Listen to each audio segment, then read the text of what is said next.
Good morning friends. आज हम लोग प्लांट टिश्यू कल्चर के बारे में पढ़ने जा रहे हैं। ये सिर्फ एक इंट्रोडक्टरी वीडियो है। इसकी डिटेल स्टडी हम लोग आगे के आने वाले नेक्स्ट वीडियोस में करेंगे। आज हम लोग सिर्फ प्लांट टिश्यू कल्चर का इंट्रोडक्शन देखेंगे।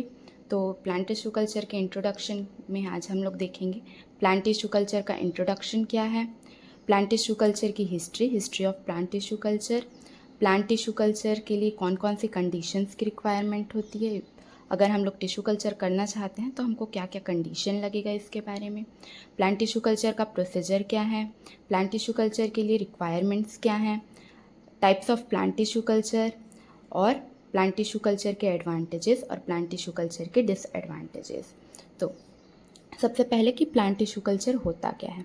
प्लांट टिश्यू कल्चर एक बायोटेक्नोलॉजी की टेक्निक है। हम इसको बायोटेक्नोलॉजी के अंदर स्टडी करते हैं।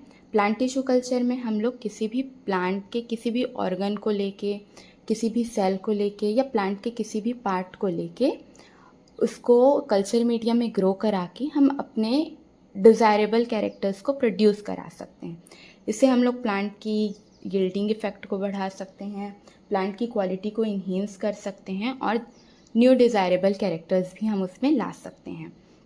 ये एक इन विट्रो टेक्निक है। इस टेक्निक को हम लोग लैब के अंदर ही परफॉर्म करते हैं अंडर कंट्रोल्ड इन्वायरमेंट। हमारा जो इन्वायरमेंट होता है वो हम कंट्रोल्ड रखते हैं, जैसा कि प्लांट की नीड होती है उसके अकॉर्डिंग।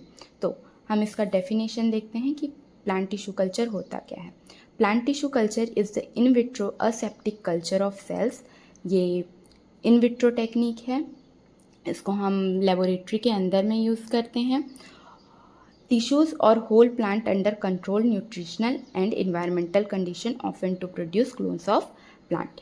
इसको हम लोग मोस्टली इसी के लिए यूज़ करते हैं कि हम इसके थ्रू प्लांट्स के क्लोन को प्रोड्यूस कर पाते हैं। तो प्लांट्स को हम टिश्यू कल्चर क्यों कराते हैं, प्लांट टिश्यू कल्चर की हमको ज़रूरत क्या पड़ती है। तो प्लांट टिश्यू कल्चर कराने का मेनली दो रीज़न होता है। पहला तो होता है कि प्लांट का हमको रीजेनरेशन कराना होता है और दूसरा होता है कि हमको उससे प्राइमरी और सेकेंडरी मेटाबोलाइट का प्रोडक्शन कराना होता है। प्राइमरी मेटाबोलाइट्स में आते हैं लिपिड, कार्बोहाइड्रेट, प्रोटीन। तो प्राइमरी मेटाबोलाइट से हम सेकेंडरी मेटाबोलाइट बनाते हैं, जैसे कि एल्कलॉइड्स, ग्लाइकोसाइड्स, टारपीन्स, फिनॉल्स। ये प्राइमरी मेटाबोलाइट और सेकेंडरी मेटाबोलाइट का यूज़ हम लोग फार्मास्यूटिकल कंपनीज़ में करते हैं, मेडिसिन्स बनाने के लिए, ड्रग्स बनाने के लिए और भी मतलब ट्रीटमेंट के लिए, उसके डायग्नोसिस के लिए। तो इसके लिए हम लोग प्लांट टिश्यू कल्चर कराते हैं। तो प्लांट्स की ऐसी दो प्रॉपर्टीज़ होती हैं जिसके कारण ही प्लांट नए प्लांट में ग्रो कर पाता है, मतलब कि प्लांट का जो टिश्यू है वो नए प्लांट्स में बन पाता है। तो the technique primary relies on two properties. जो ये प्लांट टिश्यू कल्चर की टेक्निक है ये दो प्रॉपर्टी के ऊपर बेस्ड होती है। अगर हमको प्लांट के टिश्यू को या सेल को ग्रो कराना है तो प्लांट की ऐसी दो प्रॉपर्टीज़ हैं जिसके कारण ही प्लांट टिश्यू कल्चर हो पाता है। तो पहला है टोटीपोटेंसी और दूसरा है प्लास्टिसिटी। टोटीपोटेंसी प्लांट की कैपेसिटी होती है जिससे वो होल प्लांट में डेवलप हो पाता है। अगर हम लोग सिंपल वर्ड्स में टोटीपोटेंसी को समझे तो वो प्लांट की एबिलिटी है जिससे वो पूरा होल प्लांट में डेवलप हो पा रहा है। तो टोटी का मतलब होता है टोटल, पोटेंसी का मतलब होता है कैपेसिटी। तो टोटीपोटेंसी का ये मतलब है कि प्लांट की वो टोटल कैपेसिटी जिससे वो एक पूरे प्लांट्स में ग्रो कर पाए। जैसा कि the capacity of a single cell, मतलब प्लांट के सिंगल सेल की capacity to express the whole genome, यानी कि पूरा होल जीनोम में बदलना, होल प्लांट में बदलना सेल डिवीजन के टाइम पे, इसी को हम टोटीपोटेंसी बोलते हैं। उसके बाद आता है सेकेंड प्रॉपर्टी प्लांट की प्लास्टिसिटी। प्लास्टिसिटी प्लांट की वो एबिलिटी है जिससे वो प्लांट एडॉप्ट होता है न्यू एनवायरनमेंट में। जिस कल्चर मीडिया में हम रखे हुए हैं उसको, तो जो प्लांट का टिश्यू है या सेल है जिसको हम ग्रो करा रहे हैं उसके एडॉप्टेशन की कैपेसिटी को हम लोग उसकी प्लास्टिसिटी बोलेंगे। The adaptability of cell to change their metabolism, मतलब कि जो पहले जब हम उसका ग्रो कल्चर नहीं करा रहे थे तो उसका जो मेटाबॉलिज्म पाथवे होगा, डेवलपमेंट का वे होगा, वो डिफरेंट होगा। लेकिन जब हम उसको कल्चर मीडिया में डाल देंगे तो उसका जो मेटाबॉलिज्म पाथवे है वो चेंज हो जाएगा। तो उसमें अडॉप्ट करने की जो उसकी प्रॉपर्टी है उसको हम प्लास्टिसिटी बोलेंगे। The adaptability of cell to change their metabolism, growth and development is just a significant and essential for the regeneration of entire plant. Plant के रीजेनरेशन के लिए प्लास्टिसिटी बहुत इम्पॉर्टेंट है। अगर वो हमारे नए इन्वायरमेंट में अच्छे से अडॉप्ट नहीं हो पाएगा तो हमारा प्लांट टिश्यू कल्चर फेल भी हो सकता है। Plant tissue culture technology is being widely used for large scale plant multiplication. जो प्लांट टिश्यू कल्चर टेक्नोलॉजी है इसका यूज़ हम लोग आज भी बहुत बड़े स्केल में करते हैं प्लांट के मल्टीप्लिकेशन के लिए। In addition to being used in research, they are now essential for plant propagation. Research के साथ साथ अब ये हमारे प्लांट प्रोपागेशन के लिए, डिजीज़ इरेडिकेशन के लिए एंड सेकेंडरी मेटाबोलाइट्स के जेनरेशन के लिए भी प्लांट्स का कल्चर कराना अब इम्पॉर्टेंट हो गया है। अब सेकेंड कंटेंट है हमारा history of tissue culture. History of tissue culture में हम स्टडी करेंगे कि टिश्यू कल्चर टेक्निक को स्टार्ट कौन किया, ये कैसे स्टार्ट हुआ। तो गॉटलिब हेबललैंड ने 1902 में लिव्स के पैलासेड सेल्स को क्नॉप सोल्यूशन में कुछ सप्लीमेंट्स देके सुक्रोज के साथ उसको कल्चर करने का ट्राई किया था। तो सबसे पहले साइंटिस्ट हैं ये गॉटलिब हेबललैंड, जिन्होंने प्लांट टिश्यू कल्चर टेक्निक को 1902 में इंट्रोड्यूस कराया था, लेकिन इनकी ये टेक्निक फेल हो गई थी। ये ग्रो कराना चाह रहे थे लेकिन प्लांट ग्रो नहीं हो पाया, बस उसमें स्टार्च स्टोर हो पाया था और वो डिवाइड भी नहीं कर पाया था। लेकिन फिर भी हम इनको father of plant tissue culture के नाम से जानते हैं, क्योंकि इन्होंने ही सबसे पहले इसका आइडिया दिया कि प्लांट टिश्यू कल्चर भी हो सकता है। उसके बाद आए रोजर जे गॉथरेट, ये एक फ्रेंच साइंटिस्ट है, इन्होंने भी प्लांट टिश्यू कल्चर किया। इन्होंने कैम्बियल टिश्यू लिया था कैरोट का 1934 में। उसके बाद आता है प्लांट टिश्यू कल्चर के लिए कौन कौन सी कंडीशंस की रिक्वायरमेंट होती है। तो सबसे पहला हम देखते हैं कि फिजिकल कंडीशन क्या क्या रिक्वायरमेंट होती है। तो सबसे पहला आता है हमारा स्टेराइल इन्वायरमेंट। स्टेराइल इन्वायरमेंट में हम ध्यान रखते हैं कि जहाँ पे भी हम टिश्यू कल्चर करा रहे हैं वो लैब या वो रूम पूरा कॉन्टामिनेशन फ्री होना चाहिए। वहाँ एक भी बैक्टीरिया, फंगी, माइक्रोब्स कुछ भी नहीं होना चाहिए, अनदरवाइज हमारा जो प्लांट टिश्यू कल्चर है वो ख़राब हो सकता है। सेकेंड पॉइंट आता है हमारा टेम्परेचर। प्लांट टिश्यू कल्चर के लिए हमको 20 से 25 डिग्री सेल्सियस टेम्परेचर की नीड होती है। यही हमारा आइडियल टेम्परेचर होगा। हम 25 से ज़्यादा टेम्परेचर प्लांट टिश्यू कल्चर के लिए नहीं यूज़ कर सकते। तो हम ये भी ध्यान रखेंगे कि जिस रूम में या जिस लैब में हम प्लांट टिश्यू कल्चर करा रहे हैं वहाँ का optimum temperature 20 to 25 degree Celsius होना चाहिए। सेकेंड आता है लाइट। हर प्लांट्स के लिए जो उसकी इंटेंसिटी ऑफ लाइट है और जो ड्यूरेशन ऑफ लाइट है वो अलग अलग प्लांट में अलग अलग वेरी करती है। तो हर प्लांट के लिए उसकी जो लाइट की नीड होती है वो डिफरेंट होती है। फिर आता है ह्यूमिडिटी। हमको टिश्यू कल्चर कराने के लिए हाई ह्यूमिडिटी की रिक्वायरमेंट होती है, ताकि जिससे हम वाटर लॉस को प्रिवेंट कर सकें। तो 50 to 70% ह्यूमिडिटी की हमको रिक्वायरमेंट होती है। फिर आता है हमारा केमिकल कंडीशन। हमको कैसे कैसे केमिकल कंडीशन की रिक्वायरमेंट होगी प्लांट टिश्यू कल्चर के लिए। तो सबसे पहला आएगा मीडियम। हम जो कल्चर मीडिया प्रिपेयर करेंगे ये वो मीडियम है। तो मीडियम में हमको प्रॉपर अमाउंट में essential nutrients, hormone, vitamins include करा के रखना पड़ेगा, ताकि जो हमारा प्लांट है वो एक हेल्दी प्लांट में ग्रो हो और उसको किसी भी चीज़ की कमी मत आए। फिर आता है पीएच। हमारा जो पीएच है वो 5.5 to 6.5 के बीच में ही मेंटेन रहना चाहिए। ज़्यादा पीएच या कम पीएच हमारे प्लांट टिश्यू कल्चर को डिस्ट्रॉय कर सकता है। थर्ड पॉइंट आता है हमारा न्यूट्रिएंट। तो हमको उसमें प्रॉपर न्यूट्रिएंट ऐड कराना पड़ेगा। जो भी कल्चर मीडिया हम बना रहे हैं तो उसमें हम न्यूट्रिएंट्स ऐड करेंगे, phosphorus, nitrogen, potassium, micro nutrients etcetera. उसके बाद आता है हार्मोन्स। हम जो केमिकल प्रिपेयर करेंगे, मीन्स जो कल्चर मीडिया प्रिपेयर करेंगे उसमें हम हार्मोन्स भी प्रॉपर क्वांटिटी में ऐड करेंगे, जैसे कि ऑक्सिन और साइटोकिन, और भी ऐसे और हार्मोन्स होते हैं, बट ऑक्सिन और साइटोकिन मेन हार्मोन होता है। ये प्लांट के ग्रोथ के लिए हेल्प कराता है, ये प्लांट ग्रोथ रेगुलेटर है। उसके बाद आता है हमारा बायोलॉजिकल कंडीशन की हमको कैसे कैसे बायोलॉजिकल कंडीशन की नीड होगी। तो सबसे पहला आएगा हमारा प्लांट स्पीसीज। प्लांट स्पीसीज में हम लोग जिस प्लांट का ग्रोथ करा रहे हैं इस स्पीसीज को सेलेक्ट करेंगे, एक डिज़ायरेबल स्पीसीज हम सेलेक्ट करेंगे। फिर आता है हमारे एक्स प्लांट की क्वालिटी। जब हम प्लांट को पीसेज में कट कर देते हैं टिश्यू कल्चर के लिए तो हम इसको एक्स प्लांट बोलते हैं। तो जो एक्स प्लांट है उसकी क्वालिटी भी हमारी बहुत अच्छी रहनी चाहिए। अगर एक्स प्लांट की क्वालिटी कट करते वक्त या प्रोसेस टिश्यू कल्चर का प्रोसेस करते वक्त कुछ हो जाता है तो ये हमारे टिश्यू कल्चर के मेथड को अफेक्ट करेगा। थर्ड आता है हमारा कॉन्टामिनेशन कंट्रोल। बायोलॉजिकली हम कॉन्टामिनेंट को भी कंट्रोल करके रखते हैं। कॉन्टामिनेशन कंट्रोल में कोई भी माइक्रोबियल ना आ जाए, कोई भी फंगी, कोई भी स्मॉल बैक्टीरिया, ऐसा कुछ भी वहाँ पे नहीं होना चाहिए। उसके बाद ये physical condition, chemical condition, biological condition के बाद हमारा एक और कंडीशन है जो कि अपना अदर कंडीशन है, ये सबके छोड़। तो वहाँ होना चाहिए ऑक्सीजन और कार्बन डाइऑक्साइड मेंटेन्ड होना चाहिए, उसके एडिक्वेट लेवल्स होनी चाहिए। अगर ज़्यादा ऑक्सीजन हो रहा है तो भी वो टिश्यू कल्चर टेक्निक ख़राब होगा, या कम हो रहा है तो भी हमारा टिश्यू कल्चर टेक्निक ख़राब हो सकता है। तो उसका जो लेवल है वो एडिक्वेट होना चाहिए। उसके बाद आता है एयर एक्सचेंज। तो जो एयर एक्सचेंज है वो भी रेगुलर होना चाहिए ताकि उसका जो ऑप्टिमल गैस एक्सचेंज है वो मेंटेन रह पाए। फिर थर्ड आता है हमारा सब कल्चरिंग। सब कल्चरिंग में हम क्या करते हैं, जो हमारा कल्चर मीडिया है अगर उसमें जो न्यूट्रिएंट है वो फिनिश हो गया है तो हम उसको फिर से कल्चर करते हैं। मतलब कि उसका जो कल्चर मीडिया है उसको हम चेंज कर देते हैं न्यू न्यूट्रिएंट्स डाल के, ताकि जो प्लांट है वो ग्रोथ कर पाए। तो ये होता है हमारा सब कल्चरिंग टेक्निक। उसके बाद कि प्लांट टिश्यू कल्चर के प्रोसीजर क्या क्या होते हैं। तो प्लांट टिश्यू कल्चर के मेनली 5 स्टेप्स होते हैं।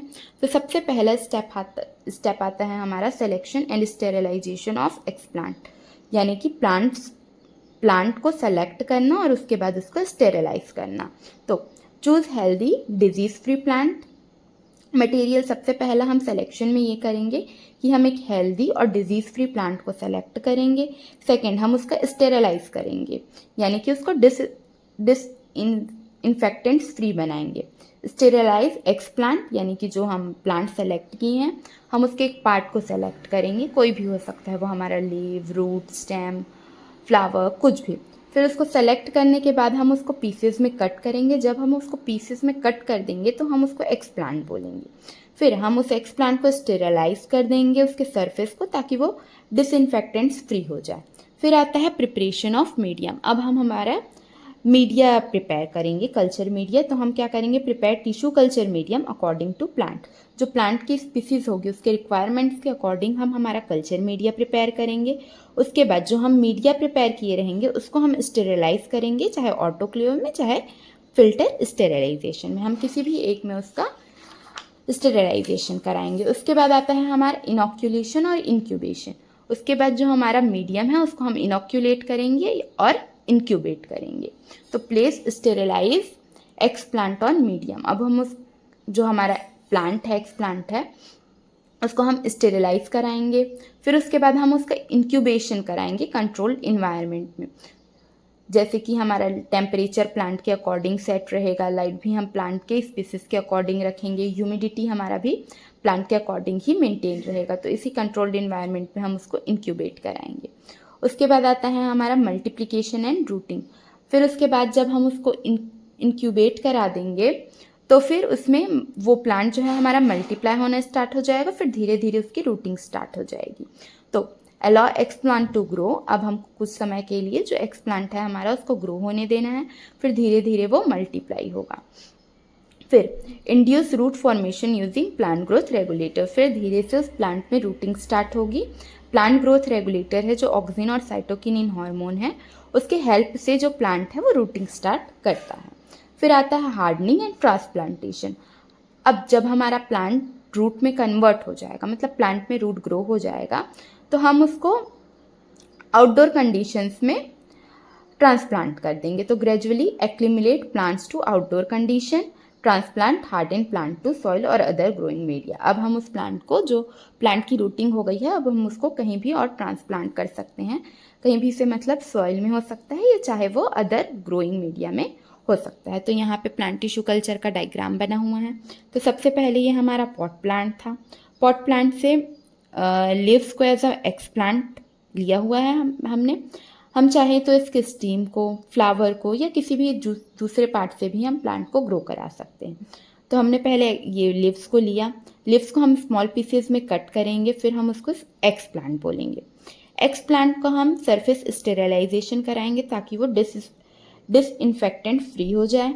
फिर हम उसको कल्चर मीडियम में मीडिया प्रिपेयर करेंगे उसके बाद हम उसको कल्चर मीडिया में डिप करके रखेंगे। कुछ समय बाद जो हमारा कल्चर मीडिया है वो प्लांटलेट्स में ग्रो होने लग जाएगा। प्लांटलेट्स मतलब ये जो हमारा लीव्स था वो छोटे छोटे प्लांट्स में रीजेनरेट होने स्टार्ट हो जाएंगे। तो इसी रीजेनरेशन को हम लोग प्लांटलेट्स बोलेंगे। तो regeneration of root and shoot, यहाँ पे इसका रूट भी डेवलप होगा, साथ ही साथ शूट भी डेवलप होगा। उसके बाद जब इसका रूट और शूट डेवलप हो जाएगा तो हम इसको दूसरे पॉट प्लांट में ट्रांसफ़र कर देंगे। तो ये हुआ हमारा प्लांट टिश्यू कल्चर। तो प्लांट टिश्यू कल्चर के लिए और कौन कौन से बेसिक रिक्वायरमेंट होते हैं? तो प्लांट टिश्यू कल्चर के लिए हमारे पास एक जनरल लेबोरेटरी होनी चाहिए जिसमें इक्विपमेंट होने चाहिए। प्लांट टिश्यू कल्चर के लिए हमको एक प्रॉपर वॉश एरिया चाहिए, पीएच मीटर चाहिए, वैक्यूम पंप चाहिए, हॉट एयर ओवन चाहिए, माइक्रोस्कोप की रिक्वायरमेंट होती है, साथ ही साथ हमको ऑटोक्लेव की रिक्वायरमेंट होती है, और ऐसे बहुत सारे और इक्विपमेंट्स की भी रिक्वायरमेंट होती है, बट ये बेसिक इक्विपमेंट्स हैं। तो जिस भी लेबोरेटरी में हम प्लांट टिश्यू कल्चर करा रहे हैं वहाँ ये सारे इक्विपमेंट्स होने चाहिए। फिर आता है हमारा लेबोरेटरी फॉर असेप्टिक इनॉक्यूलेशन, यानी कि जिस भी लेबोरेटरी को हम यूज़ कर रहे हैं वहाँ पे कोई भी फॉरेन मटेरियल का एक्सचेंज नहीं होना चाहिए, कोई भी विंडो, कोई भी वेंटिलेशन नहीं होना चाहिए। अगर ऐसा हुआ तो हमारा इन्वायरमेंट असेप्टिक नहीं रह पाएगा, वो कंटामिनेशन फ्री नहीं रह पाएगा। तो हमको उसको कंटामिनेट फ्री ही मेंटेन करके चलना है। फिर आता है हमारा कल्चर रूम। तो कल्चर रूम में हम कंट्रोल्ड कंडीशन प्रोवाइड कराएंगे उसको, controlled temperature, control humidity, control light, मतलब प्लांट के अकॉर्डिंग हम उसको सारी चीज़ें प्रोवाइड कराएंगे। फिर आता है हमारा ऑब्जर्वेशन एंड रिकॉर्डिंग एरिया। जो प्लांट टिश्यू कल्चर है उसको हम ऑब्जर्व करते जाएंगे, तो ऑब्जर्व करने के लिए हमको एक प्रॉपर ऑब्जर्वेशन और रिकॉर्डिंग एरिया की भी नीड होती है। उसके बाद आता है हमारा type of plant tissue culture, कि प्लांट टिश्यू कल्चर कितने टाइप के होते हैं। तो प्लांट टिश्यू कल्चर बहुत टाइप्स के होते हैं। सबसे पहला आता है हमारा कैलस कल्चर, फिर आता है cell suspension culture, anther microscope spore culture, protoplast culture, embryo culture, meristem culture. ये सब के बारे में हम डीप स्टडी करेंगे आगे के आने वाले वीडियोस में, क्योंकि अगर इसी में हम करेंगे तो ये बहुत लंबा वीडियो हो जाएगा। साथ ही साथ regeneration methods of plant in culture, यानी प्लांट्स के भी रीजेनरेशन के मेनली 2 मेथड होते हैं। सबसे पहला होता है हमारा ऑर्गेनोजेनेसिस। हमारा ये जो ऑर्गेनोजेनेसिस है ये फर्दर 2 टाइप्स में डिवाइडेड है, इन डायरेक्ट ऑर्गेनोजेनेसिस और डायरेक्ट ऑर्गेनोजेनेसिस। सेकेंड टाइप है हमारा सोमैटिक एम्ब्रियोजेनेसिस। ये सब के बारे में हम लोग डिटेल स्टडी आगे के आने वाले वीडियोस में करेंगे। उसके बाद आता है हमारा advantages of plant tissue culture, कि प्लांट टिश्यू कल्चर के क्या क्या एडवांटेजेस हैं। तो सबसे पहला है हमारा थ्रू इन विट्रो कल्चर। जैसा कि हमने देखा कि प्लांट टिश्यू कल्चर एक इन विट्रो कल्चर है, ये लैब के अंदर में होता है, तो इससे हम डिजीज़ फ्री प्लांट प्रोड्यूस कर सकते हैं, जो कि हमारे लिए बहुत बेनिफिशियल है। Easy purification and biosynthesis of chemical compound, यानी कि जो भी प्लांट हम ग्रो किए हैं हम उसको, वो हमारा प्योरीफाइड फॉर्म में रहेगा, क्योंकि जो इन्वायरमेंट प्रोवाइड किए हैं वो हम आर्टिफिशियली प्रोवाइड किए हैं।